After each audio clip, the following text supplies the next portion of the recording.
श्री साईनाथाय नमः। श्री साई सच्चरित्र अध्याय 51 उपसंहार। अध्याय 51 पूर्ण हो चुका है। अब अंतिम अध्याय मूल ग्रंथ का 52वां अध्याय लिखा जा रहा है और उसी प्रकार सूची लिखने का वचन दिया है जिस प्रकार की अन्य मराठी धार्मिक काव्य ग्रंथों में विषय की सूची अंत में लिखी जाती है। भाग्यवश हेमाडपंत के कागज पत्रों की छानबीन करने पर भी वह सूची प्राप्त न हो सकी। तब बाबा के एक योग्य तथा धार्मिक भक्त थाने के अवकाश प्राप्त मामलतदार श्री बी वहीदेव ने उसे रचकर प्रस्तुत किया। पुस्तक के प्रारंभ में ही विषय सूची देते तथा प्रत्येक अध्याय में विषय का संकेत शीर्षक स्वरूप लिखना ही आधुनिक प्रथा है, इसलिए यहाँ अनुक्रमणिका नहीं दी जा रही है। अतः इस अध्याय को उपसंहार समझना ही उपयुक्त होगा। अभाग्यवश हेमाडपंत उस समय तक जीवित न रहे कि वे अपने लिखे हुए इस अध्याय की प्रति में संशोधन करके उसे सपने योग्य बनाते।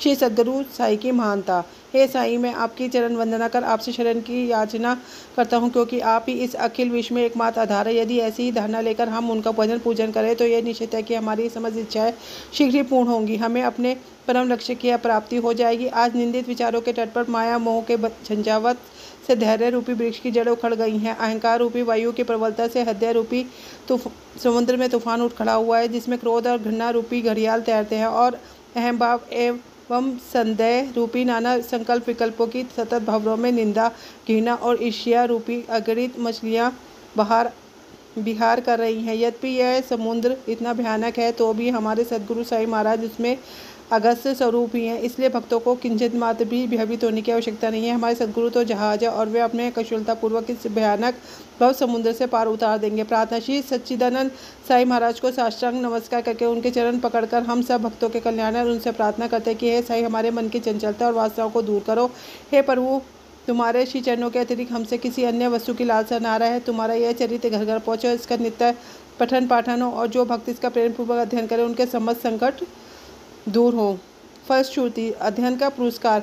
अब इस पुस्तक के अध्ययन से प्राप्त होने वाले फल के संबंध में कुछ शब्द लिखूंगा। इस ग्रंथ के पठन से मनोवांछित फल की प्राप्ति होगी। पवित्र गोदावरी नदी में स्नान कर शिरडी के समाधि मंदिर में श्री साई बाबा की समाधि के दर्शन कर लेने के पश्चात इस ग्रंथ का पठन पाठन या श्रवण प्रारंभ करोगे तो तुम्हारी तिगनी आपत्तियां भी दूर हो जाएंगी। समय समय पर श्री साई बाबा की कथा वार्ता करते रहने से तुम्हें आध्यात्मिक जगत के प्रति अज्ञात रूप से अभिरुचि हो जाएगी और यदि तुम इस प्रकार नियम और प्रेम पूर्वक अभ्यास करते रहे तो तुम्हारे समस्त पाप नष्ट हो जाएंगे। यदि सचमुच ही तुम आवागमन से मुक्ति चाहते हो तो तुम्हें साई कथाओं का नित्य पठन पाठन स्मरण और उनके चरणों में प्रगाढ़ प्रीति रखनी चाहिए। साई कथा रूपी समुद्र का मंथन कर उसमें से प्राप्त रत्नों को दूसरों को वितरण करो, जिससे तुम्हें नित्य नूतन आनंद का अनुभव होगा। श्रोतागण अध पतन से बच जाएंगे। यदि भक्तगण अन्य भाव से उनकी शरण आए तो उनका ममत्व नष्ट होकर बाबा से अभिन्नता प्राप्त हो जाएगी। जैसे कि नदी समुद्र में मिल जाती है। यदि तुम तीन अवस्थाओं अर्थात जागृति, स्वप्न और निद्रा में से किसी एक में भी साई में लीन हो जाओ तो तुम्हारा सांसारिक चक्र से छुटकारा हो जाएगा। संधान कर प्रेम और श्रद्धायुक्त होकर इस ग्रंथ का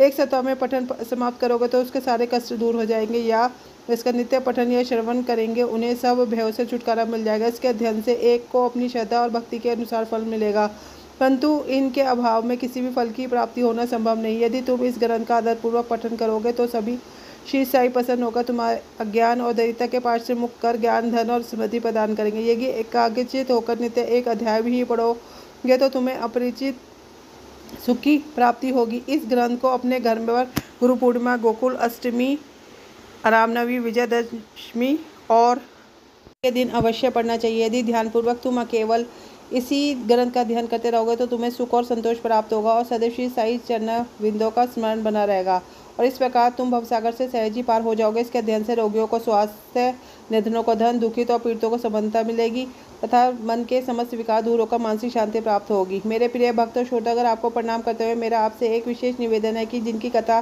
ने इतने दिनों और महीनों से सुनी है उनके कली मलहारी और नौहर चरणों की कभी भी स्मृति न होने दे। जिस उत्साह, श्रद्धा और लगन के साथ आप इस कथाओं का पठन या श्रवण करेंगे, श्री साई बाबा वैसे ही सेवा करने की बुद्धि हमें प्रदान करेंगे। लेखक और पाठक इस कार्य में परस्पर सहयोग देकर सुखी होवे।